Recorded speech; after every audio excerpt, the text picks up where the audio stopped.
ഒന്ന് കാണിക്കുകയാണ്. കാരണം ഇതിന് ശേഷം ഇപ്പോ നമ്മുടെ ഈ ഒരു 2-3 ദിവസം മുമ്പ് ഒരു വാർത്തയ്ക്ക് വന്നു. ശരിക്കും പറഞ്ഞാൽ ഇത് കാണുന്നവർക്ക് മനസ്സിലാവും. ഇത് ഫസ്റ്റ് ഇവിടെ ഇടത് ഭാഗത്ത് കാണുന്നത് പള്ളി, ലെഫ്റ്റ് ഈ റൈറ്റ് ഭാഗത്ത് കാണുന്നത് സ്കൂളിലേക്ക് പോകുന്ന റോഡ്, അതിനിടയിൽ കുറച്ച് കടകള്. ഈ റോഡുകളും ഈ തെരുവുകളും ഒക്കെ എപ്പോൾ ഏത് സമയത്തും തിരക്ക് നിറഞ്ഞതാണ്. ഒരു 6 പേര് എന്റെ അറിവിൽ തന്നെ ഒരൊറ്റ ഇടിക്ക് 6 പേര് സ്റ്റെയറിംഗ് പൊട്ടി മേലോട്ട് പോയിട്ട് താഴെ വന്ന് വിട്ട് 6 പേര് അവിടെ തന്നെ ദാരുണ അന്ത്യം സംഭവിച്ച സംഭവങ്ങൾ ഒരുപാടുണ്ട്. ഞാൻ 1-2 പറയുന്നുള്ളൂ. എന്തുകൊണ്ടാണ് ഒരു സീബ്ര ലൈൻ വരയ്ക്കാൻ ഇത്രയേറെ പിശുക്ക് കാണിക്കുന്നതെന്ന് സർക്കാരും ഇതിന്റെ അധികാരികളും ഉത്തരം പറയണം. ഇതിന് ശേഷം നമ്മൾ കോടതിയിൽ പോയാൽ പോലും ഇവര് കൊടുക്കുന്ന റിപ്പോർട്ട് തെറ്റായ റിപ്പോർട്ട്. ആർക്കാണ് ഇത് പഠിക്കാൻ പറ്റുന്നത്?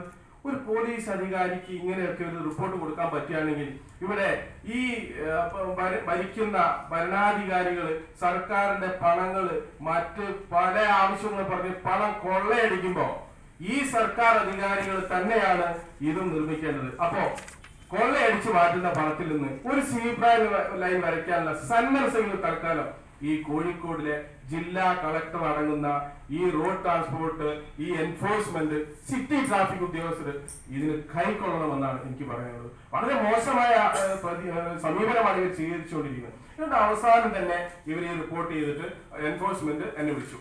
ഞാൻ 2ാമത് പരാതി കൊടുത്തു. ഈ ഉദ്യോഗസ്ഥന്റെ പേരില്